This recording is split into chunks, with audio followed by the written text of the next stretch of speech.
Do you have any questions about the property markets or investing that you'd like answered? Well, this is the first of what's now going to be a regular Q&A, question and answer podcast once a month with Brett Warren and myself, where we're going to answer your questions. And boy, we got some good ones that have been left that we're going to be helping you with today. So I hope at the end of today's show, you're going to have some clarity about what's ahead for our property markets. We're going to answer some questions about townhouses, about the Brisbane property markets, what sort of tenants to look for. So welcome to today's episode of the Michael Yardney podcast. Welcome to the Michael Yardney podcast, where twice each week you will learn a number of new ideas regarding success, property investment and money in around 30 minutes. Our show is brought to you by Metropole, who specialise in helping you grow, protect and pass on your wealth through strategic property and wealth advice. Now here's your host, Michael Yardney, Australia's authority in wealth creation through property, who has been voted one of Australia's top 50 most influential thought leaders.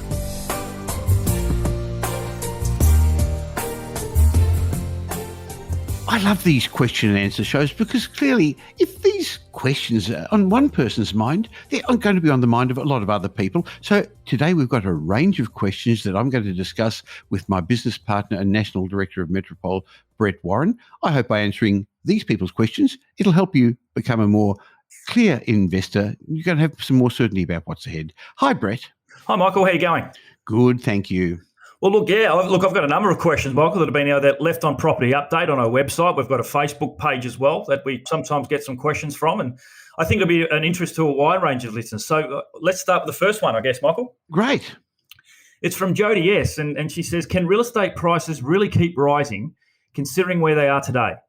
In the past, property values rose because interest rates dropped, and prior to that, one-income households became two-income households, and we know finance became easier to obtain. But what will drive the future capital growth? What will be the factors driving that future capital growth, Michael? And after all, interest rates are probably going to increase in the short to medium term, and banks are predicting property values to crash next year again. So, yeah, over to you. Well, I think that's a good question to start with, Brett. Thanks for selecting that one because it's on the mind of so many people that I know when you see prospective clients and existing clients of Metropole, they're wondering the same, aren't they? Absolutely. So the simple answer is yes, property values can keep rising, but not at the same rate as it did before and not everywhere. I mean, last year we had a once-in-a-generational boom. But by the way, we've been talking about this regularly on the podcast and videos and to our clients, and we predicted it. And it's not because we're so smart. And by the way, we didn't think it was going to be as strong as it was, but it's just because we've been around and seen the cycles before.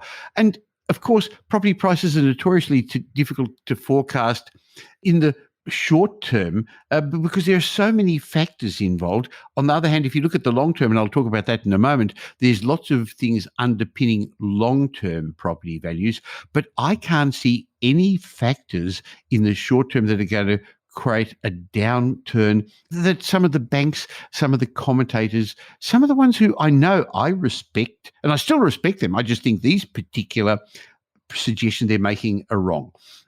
So the banks are predicting property values are going to drop, but they haven't got a good track record. Brett, what happened 2 years ago? Remember in March 2020?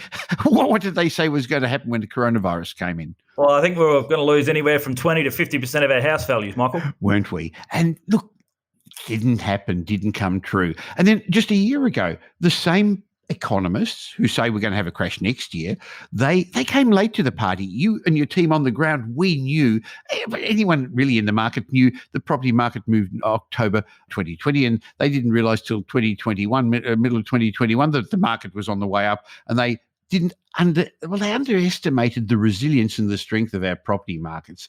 However, this time they're suggesting that property values are going to fall more than they ever have before. Now, I want to clarify that because the banks are suggesting that the Australian property market, we know there isn't one, is going to fall. Some of them are saying 14%, some are more. And there's no doubt that subsections of the property market have had big drops. Look at mining towns, look at regional areas, look at Darwin, look at Perth. But when you look at the Australian Bureau of Statistics, so you can't say, oh, it's CoreLogic who are biased or it's Dr. Andrew Wilson who is biased. You look at the Australian Bureau of Statistics figures year on year nationally, and that because that's what the banks are saying, there has never been a price fall of more than 5%. They fell 4.8% in 2011. They fell again a couple of years ago in 2018 at 5% overall, year on year over year. So sure, there were some significant falls for a short time, but the market picked up. But the banks are predicting a bigger fall, the biggest housing market downturn in modern history, Brett, at a time when our economy is doing well, when people have got jobs, when there's no recession. And the Reserve Bank isn't going to push up interest rates to the point of doing that. It doesn't want a housing crash. It wants it as much as it wants another strain of coronavirus. Now, there's no doubt interest rates are low, and that's to bolster the economy, to stimulate inflation, to keep wages growth going. And there's no doubt they're going to raise them once we're comfortably within their desired range of inflation, maybe 2 to 3%, and unemployment's low enough to create wages growth. But they're only going to bring them up to what's considered neutral.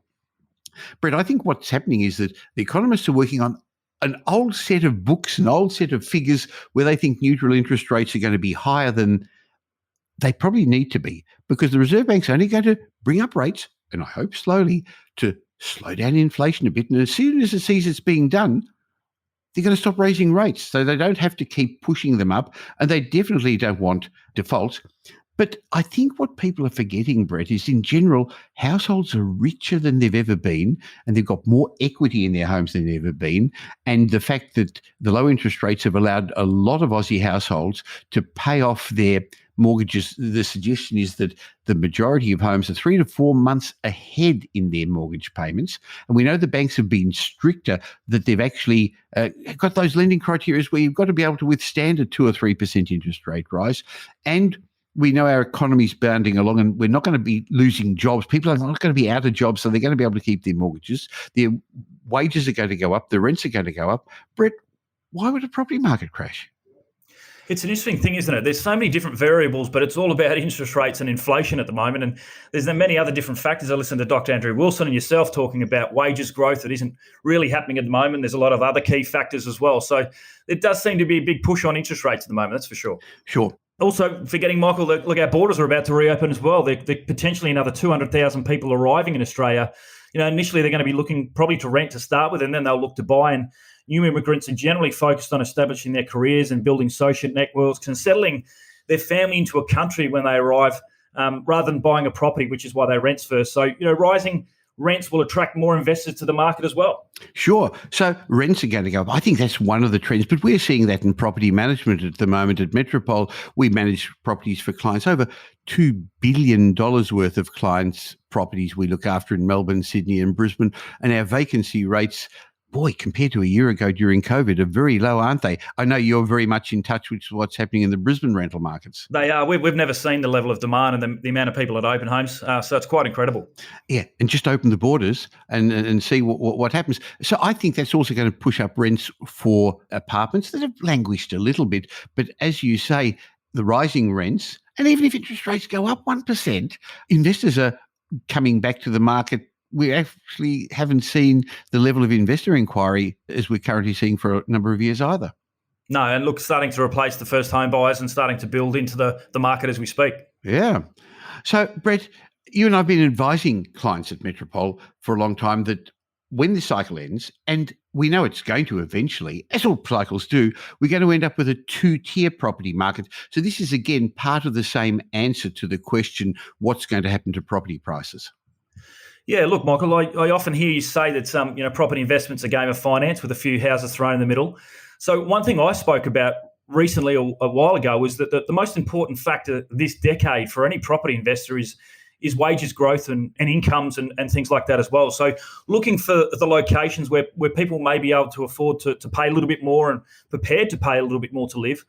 Well, that's a combination of two things, isn't it? They can afford, but it's where they want to. So we look for aspirational areas. We look for gentrifying areas where, okay, I've actually got the money. I deserve it. I'm going to want to live there. That's where people wake up and want to live, compared to those other locations where nobody decides, hey, I want to live there this morning.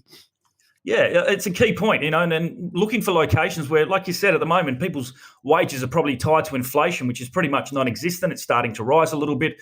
But people whose incomes are rising well and truly above that, they've got multiple streams of income, they're business owners or those tier 1 or tier 2 jobs we kind of look for, Michael. Sure.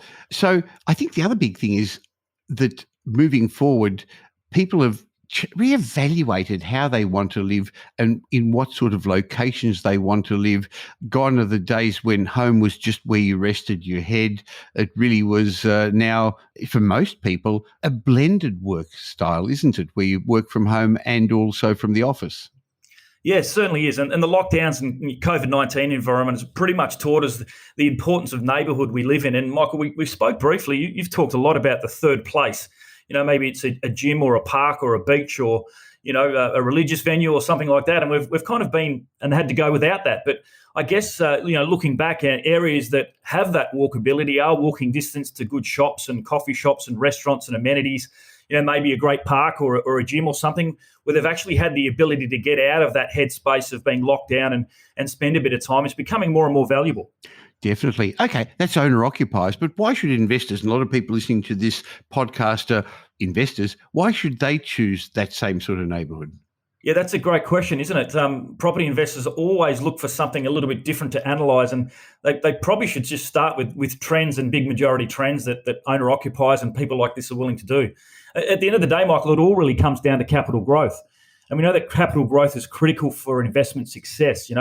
There's cash flow, there's the ability to manufacture and do a development or a renovation. But at the end of the day, they're really just one-off types of things.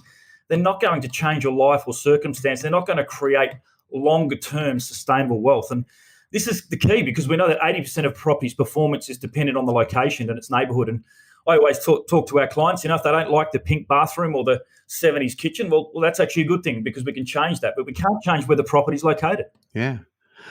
Now, we also know that some locations way outperform others, don't they? Yeah, look, we've seen that as well. We've done a lot of analysis on our properties, and even, we sit with clients and maybe properties have done 4 or 5% each per annum, and we're always outperforming and getting better averages and getting into those areas where there's more demand. And as we get it back to, Michael, it gets back to people who wanting to live there, they're more desirable and they actually can live there. So how do you identify those locations, Brett? Well, that's a good question, Michael. As I said, the first thing, it's got a lot to do with demographics. So we're looking at the types of incomes. We're looking at locations that are gentrifying.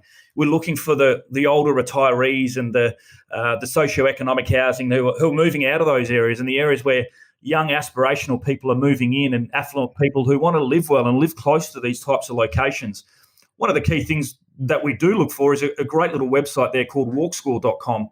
That brings into consideration all those things we spoke about: shops and restaurants and cafes and green space and public transport. So ideally, we're looking for suburbs where there's a wide range of amenities within. Ideally, a 20-minute walk is probably the more popular work, but even a drive, they're the kind of areas that are going to outperform in the future. Brett, we know that over the last year or two, all parts of Australia's property market, other than probably the inner CBD, have performed very strongly. It was particularly the inner suburbs of our capital cities and the middle ring suburbs that meet these 20-minute neighbourhood tests that have outperformed. But as we said, moving forward, a lot of people's wages won't go up. They're not going to have more money in their pockets. Property values have gone up 15, 20, 80, 30%, and their wages haven't gone up much. So there's going to be affordability issues. But the rich, they don't want to travel. They don't like traveling. And if you look at those areas that the affluent people live in, as interest rates do go up, and we're not going to have a crash, but if you do want to even tend towards that train of thought that some of those commentators are saying, those areas where people have paid off large portions of their home because they've owned them for 15, 20 years, or where they've already paid off their mortgages in advance, as opposed to the new areas, the young family areas where people have had to bite off more than they could chew, borrow a lot of money to get in, those areas that are more affluent, more established, there's no reason why property values are going to fall. They're not going to fall into mortgage stress, are they? No, they're not. And the other thing to consider, Michael, is on the flip side, when there is a downturn, obviously they've got higher savings rates, they've got buffers, they've paid off more of their home, they may be ahead on their home, so they don't need to sell. They might be able to sell some shares or break a term deposit to kind of keep a hold of their home. So we don't see the big dips and downturns in those kinds of markets, but in the more, areas where people are living paycheck to paycheck and week to week and things like that, unfortunately, they're the areas that generally end up suffering. Very much so. Boy, was that a long-winded answer. I don't know how many questions we're going to get through today, Brett, because the question was, are property values going to keep going up? The answer is yes. Will they go up as much as that, as they have in the past? No. What's going to be the next major factor, force pushing up property values? It's really always been the same. It's related to availability of money and the cost of money and people's ability to service their debts. So I hope that answers the question for you, Brett. Another one, Michael, from ZC. Thanks for your podcast, Michael. I now understand the importance of selecting the right location to do the heavy lifting, as you frequently mention, but I can't really afford a home in investment-grade suburbs of our capital cities. Rather than an apartment, what do you think of a townhouse as an investment? Okay, that's a good question. And interestingly, a large portion of my portfolio, as you know, Brett, is townhouses because I build those. Our team at Metropole do this in Melbourne and in Brisbane for a lot of our clients. But it's important, again, to understand that we're only wanting to recommend investment-grade properties rather than affordable properties. So I hear what you say, that you can't afford a house. If you can't afford a house, I'd rather you invest in a townhouse in the right location. We've spoken so much about location already, than an apartment, because there's going to be a lot of issues with apartments. Interesting, there's a lot of talk about build-to-rent apartment blocks. Brett, you've probably heard that a lot of the big institutions are starting to build those and the government's offering them tax incentives, and they're going to be in general in the high density areas. And so as an individual investor, to compete with the big corporations may make it a bit hard in the future. But I'd rather you own a townhouse, which is really, townhouse is an English term. People used to, the landed gentry used to own farms, properties in the country, and go into England and live in their townhouse on the weekend. So different states call them different things. Maybe it's a duplex to you, but it's basically modern accommodation on a compact block. So again, they're even building them in the outer suburbs, Brett. I've noticed in the outer suburbs of Melbourne and Sydney, right on the fringes, properties that used to be carved up into homes are now being carved up into townhouses. So that's not where I'm suggesting you buy a townhouse. But I think there's always going to be people who want to live in a house-style accommodation because they're families, but near schools, good school zones, good transport. So I definitely see townhouses becoming more popular, especially for millennials who no longer want to live in apartments but can't afford a home in the established areas. So I know we're talking here about it as an investment, but we find at Metro Property Management that people who rent houses stay much, much longer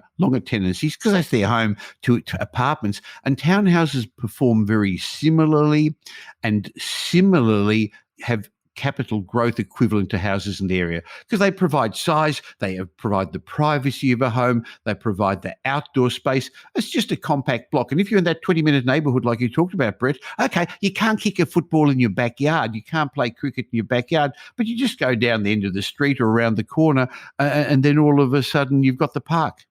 Look, it's a really good point, Michael. It's something we're starting to see here in Brisbane at the moment with these townhouses.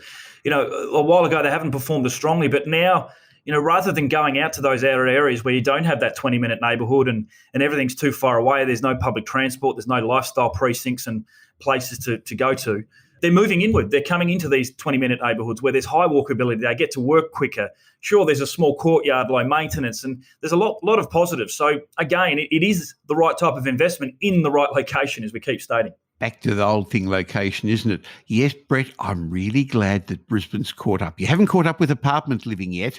And that's okay, because I think it has to do more with the climate. So what's a good investment in Sydney is different to what's a good investment in Brisbane. So an apartment makes great investment. In Melbourne, similarly, as long as it's a family-friendly apartment. So maybe it's got a large courtyard, it's got to have the right configuration, and we don't like the new blocks where there's multiple owner-occupiers and tenants there. You don't want the new blocks that are built out of paper mache and have all the building issues as well. But townhouses are actually make, as I said a minute ago, a significant percentage of my property portfolio and have been very good investments. Thanks, Michael. Look, Mary left another interesting question on her website. She's asked, Michael, you keep mentioning the importance of investing in a location where the locals are more affluent, not only owner-occupiers, but also tenants. Why would affluent people, which you think are the ideal tenants to rent from, wouldn't affluent people already have enough money to buy their own homes rather than renting from us? These people know they are paying our mortgage. Let's say they are recent migrants and need some time to settle down. Wouldn't these people make short-term tenants? Okay, good question. And depends what you say about short-term tenants. So yes, you said right at the beginning, Brett, that migrants do rent for a while. But I've found in general, and we've got a very large portfolio of townhouses and affluent area investment properties that we manage for our clients at Metropole, people stay there and people are comfortable paying there for lifestyle. There are some rent vestors, and I know a lot of our clients are rent vestors, but you'd actually be surprised how many affluent tenants rent properties because of the stage of their life. Some are only in a particular location for a couple of years because of work, others because of separation or divorce, others rent vest, as we said a moment ago. Now, interestingly, this was confirmed, it was about 3 years ago, one of the townhouse developments I completed in Bentley, in a great suburb, in a very good street, probably the best street in the area that's not in the school zone. It's got Allnut Park right at the end of it, the Centre Road Shopping Centre at the other end of the street, not too far from the trains there. We completed an exclusive 2 townhouse development. Each townhouse was worth about $2 million each. And within 1 week, 2 very affluent families rented them. One was the CEO of Hitachi, Australia. Big international corporation. Interestingly, that was 3 years ago and they just left. But hey, I had a great tenant, a corporate tenant for 3 years. And the other was, interestingly, the managing director of the CEO of a very large, prestigious real estate agency in Melbourne. And I don't normally pay a lot of attention to who my tenants are. The property managers look after that, but I was interested. And interestingly, he had divorced and he had a new partner and they've lived there for 3 years and they've since had a child. So he was affluent. He could afford it, but it was the stage of his life that he was at. And these people paid well over $1,000 a week to be in a good area.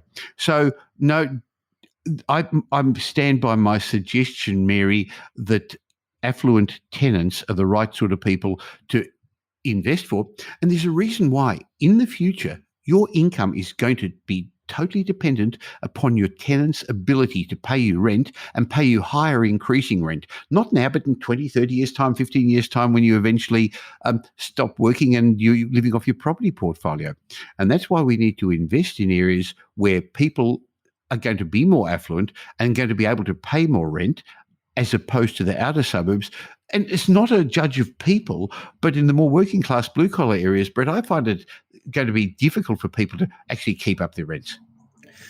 Michael, something you said that there really stopped me in my tracks was about the your tenant's ability to pay rent is going to be your outcome. That's going to be your outcome. So I know there's a lot of people that are looking to buying affordable areas and buying cheaper kind of locations and things as well. But if your target is to get to 100 or 200,000 per annum, it's a long, slow crawl if wages are just rising with inflation. So really important, as we keep saying, that why incomes are going to be so important in this decade. Okay. What's the next question, Brett? Look, I was wondering about employing an advisor agent to help me with my next investment property, because he said he specialises in buying off-market properties. Can you really buy off-market properties? And is one really able to get them well under market value? Now, I know this ended up on our property update website. It was a question somebody asked. Hey, we're going to be doing these question and answer sessions regularly now this year. We keep saying we're going to do them, Brett, but we are. So if you have a question, you can leave it on the podcast page of Property Update, or just in the questions for any of the articles that Brett or I write in Property Update, and we'll answer them here. But this question was left saying, hey, can you really buy off-market properties, and can you buy them at a bargain? And Brett, because you look after our buyers agents team nationally, I mean, you started off many years ago as a client of Metropole, then as a buyer's agent, then as a property strategist, and then as my business partner. So you know the market. Tell us, what would you answer? Well, Mike, I've had a bit of practice at this question, so hopefully I'll be able to get it right, because I'm asked it on a regular basis. Uh-huh. I guess the first thing to do is really establish what the difference between an off-market and a pre-market is. Generally, as an advisor, or if you've got a buyer's agent, I guess the ability to have access to every property for sale, not just the one on the internet portals, is really, really important. Off-market properties are generally something that isn't going to market.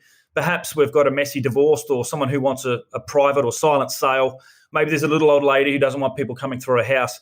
Very difficult to get access to. But if you've got relationships with agents, you've been dealing with them and working with them, Yeah, look, we're lucky enough to buy a large range of properties each week, and unfortunately, most people only do one every 7 or 10 years, according to statistics. So they just don't get an opportunity to look at those opportunities and, I guess, build those strong relationships with agents. So that's important. Pre-market is probably something a lot more people have access to. Maybe you're looking at a home and it's sold, and the agent may be having one coming up, and I guess the benefit of having someone working for you as a professional is I get a phone call now. I can be out there in an hour to look at the property, whereas someone may have to wait to the weekend or later in the week to get access to that property. So, look, they're definitely available.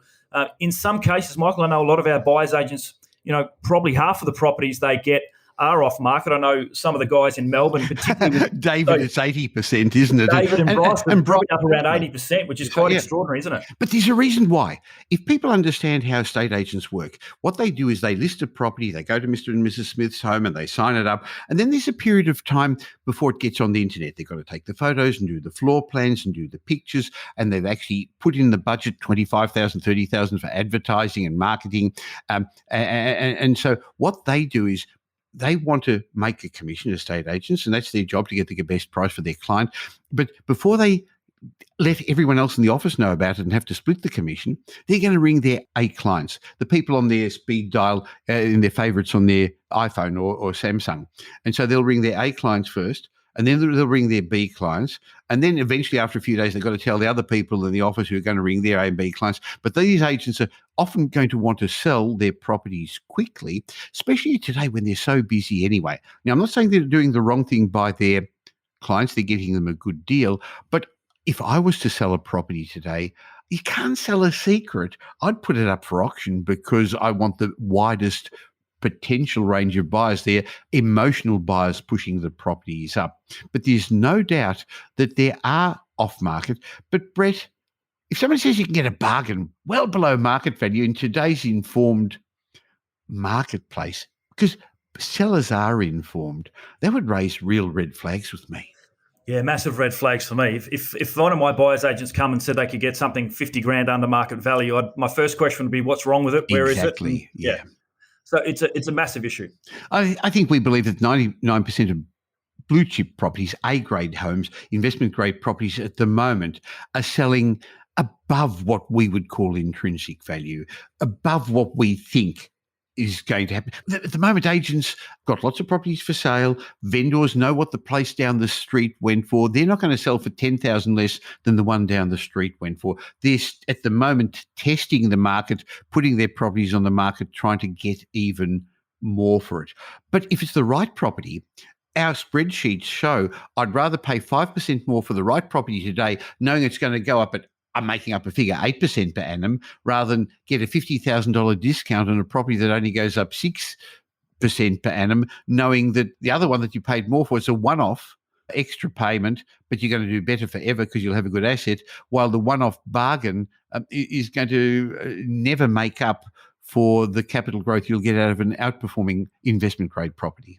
Well, that's right. It's what we said before, wasn't it? A one-off hit's not really going to change much, but obviously the ability to compound and leverage at an extra 1%, 2%, 3% per annum could be quite substantial in a 15 or 20-year period. Well, when we put our strategic property plans together for clients, that's what we are able to show them. So I think it's important to mention, I've got one more question I actually want to ask you, Brett, but before we go into that last question, when clients come to see you and our other property strategists at Metropole, I know the first thing you and the team do is recommend we do a strategic property plan for them. So rather than just talking about a property, it's about you, where you're going to be, what you want to achieve, what your risk profile is, what you already own. Are you going to stop and have a baby over the next couple of years? What's your cash flow going to be?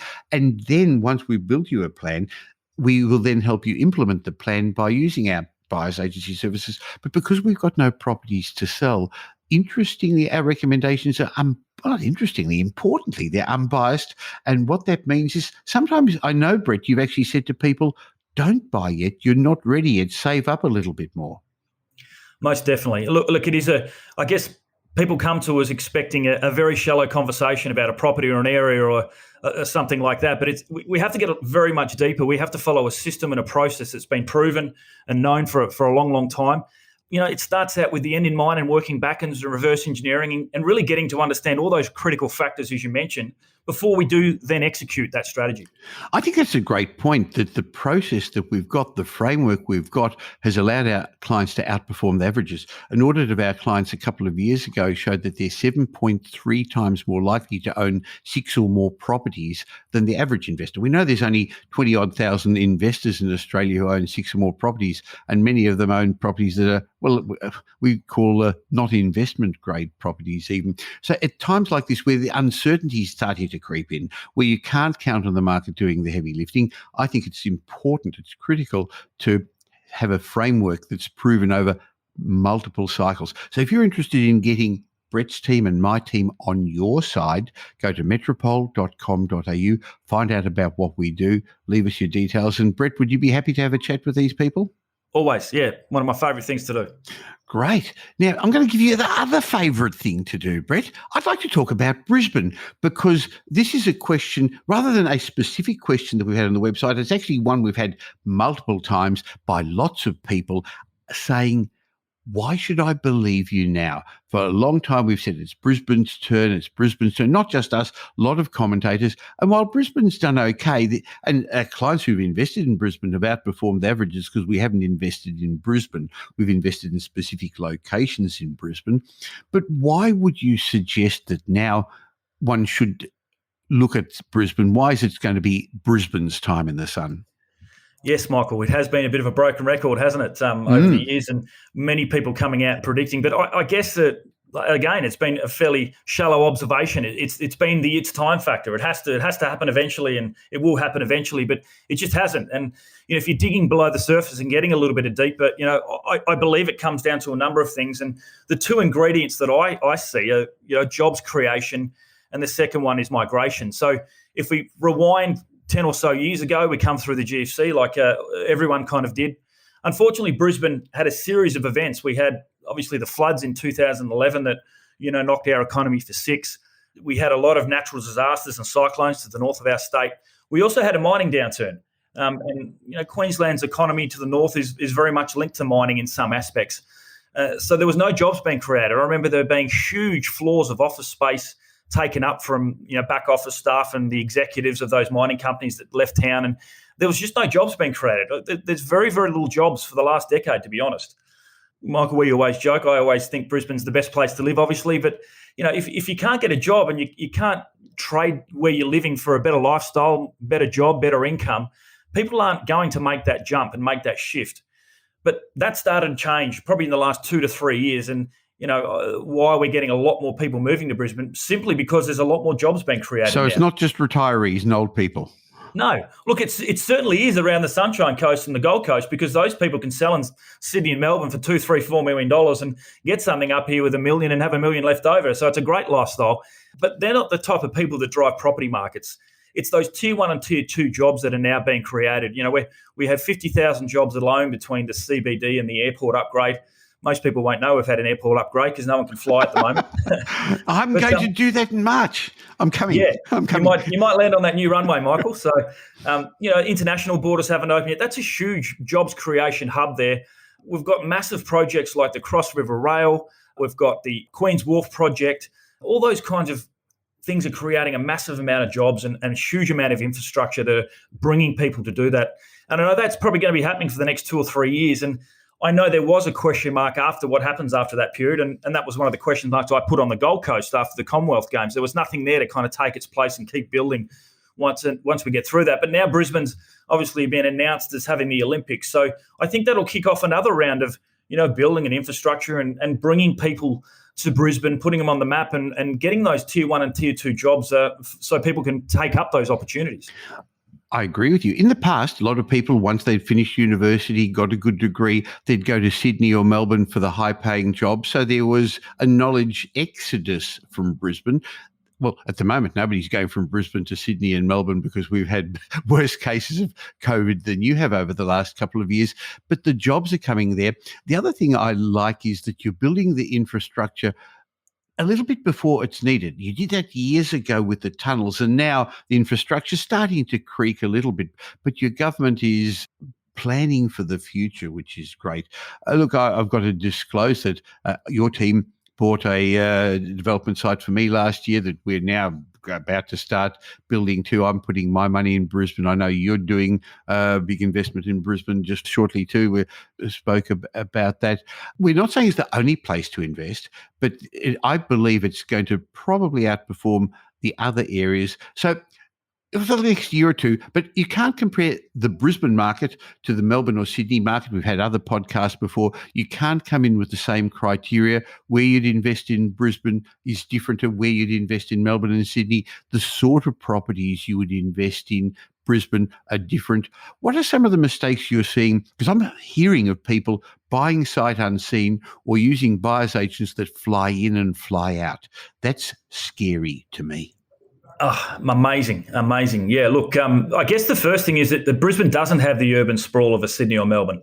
So some of those areas 20 or 30 kilometres from the city, yes, they will take off, but not within the next 5 or 10 or 20 years, probably 20 or 30 years away. They don't have the lifestyle precincts, the public transport, the highly rated schools. Maybe areas in Sydney and Melbourne you could probably get away with buying and moving a little bit further out, but it just doesn't happen in Brisbane. Yeah. And what about the perspective you get from being on the ground? What mistakes are you seeing fly in, fly out buyers agents do? Of course, last year they didn't even do that. They bought them sight unseen. They got a local property manager to get advice. Boy, that's disastrous.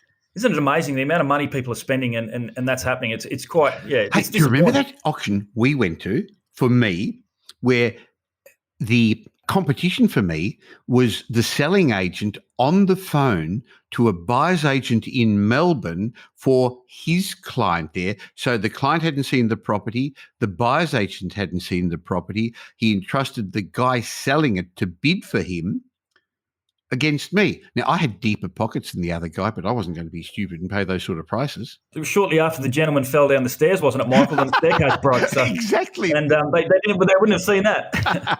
No, look, it's a really good point. Look, I'll use the suburb I'm in at the moment. I mean, we're in a suburb called Clayfield in Brisbane. We're about 5 k's from the city and the airport. Michael, we only buy in probably about 40% of the suburb. There's a bit of flooding in this suburb. There's main roads. There's train lines. There's some zoning, so you don't want to wake up one day and have 100 apartments behind you. And we know that from living here and working here for a long, long time. We know the intricacies and the ins and outs. We know where the stormwater's going to run off. We know all those kinds of things. So, we often get people who crow about getting something for a bargain, 20 or 30 grand, but it's in a flood area or in an area we've ruled out straight away, and we would have ruled out a month ago. So that perspective at ground level is critically important to understand those little intricacies and really understanding, again, the best pockets, the best streets and the best suburbs. Now, I know some people are going to be listening to us and say, guys, you got a vested interest. You're biased. And the answer is we are. We have a vested interest. We've got a very good reputation. We've built a big national business. We're looking after thousands of clients. As I said, over $2 billion worth of properties in our property management business alone, having bought over $4.5 billion worth of properties for clients over the years. We've got a vested interest in looking after our clients and doing the right thing and keeping up our reputation. And we're not going to chase the short-term fix to actually make short-term profits for our clients, but I'd rather do the long-term. Brett, thank you very much for the chat today. We're going to be doing these question and answer podcasts once a month, so I'm going to be suggesting that if you've got a question for Brett, you can actually email it directly to bwarren@metropole.com.au or leave it on our Property Update website on any of the blogs, and we'll see it, and we'll speak directly to your question when we catch up in a month's time. Thanks for your time, Brett. Thanks, Michael. Good to be with you again. Now here's Michael's mindset message. Remember, a change in your thinking will lead to a change in your life. In today's Mindset Moment, I want to share with you the money habits that separate the rich from the poor. And in my studies, I found that most adults start with the same amount of money. They just have a different philosophy. Now, sure, some people inherit money, but most of today's millionaires are self-made. So, as I said, most of us start with the same amount of money. But here's the exciting thought. Why not work full-time in your job and part-time on your fortune? See, most people want to get involved in property investment and do it full-time. Doesn't work that way. Definitely not at the beginning. So I'm suggesting you work full-time on your job and have a part-time job working on building your wealth. And what a feeling you're going to have when you can honestly say, I'm working on becoming wealthy. I'm not just working to pay my bills.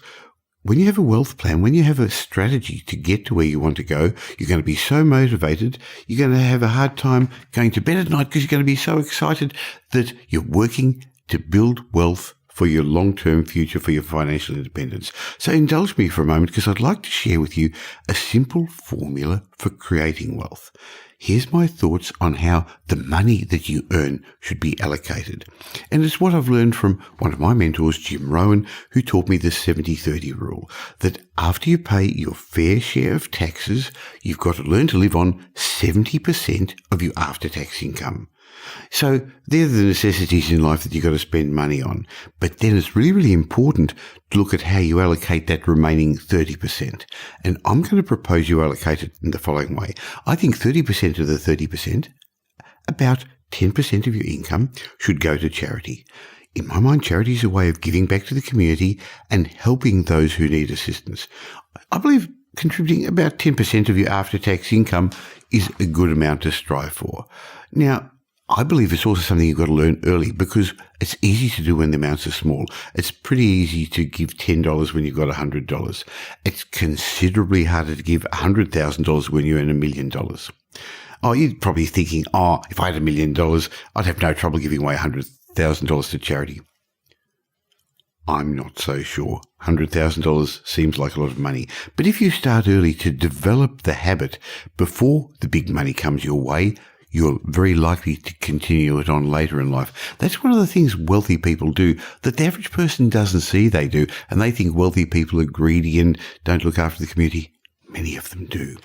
Now, with the balance of that 30%, in other words, 20% of your income, I think you should be allocating it to savings and investing.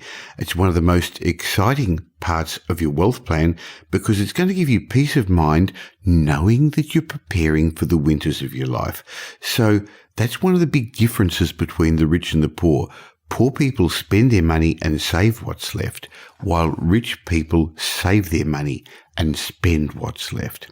If you think about it, go back, 20 years, and two people earn the same amount of money every month, and they've earned the same pay increases over the years. But if one of them had the philosophy of spending all the money and saving what's left, and the other had the philosophy of saving first and investing that money and spending what's left, imagine the difference between those two people today. Today, if you knew both of those, you'd call one poor and you'd call the other wealthy, wouldn't you?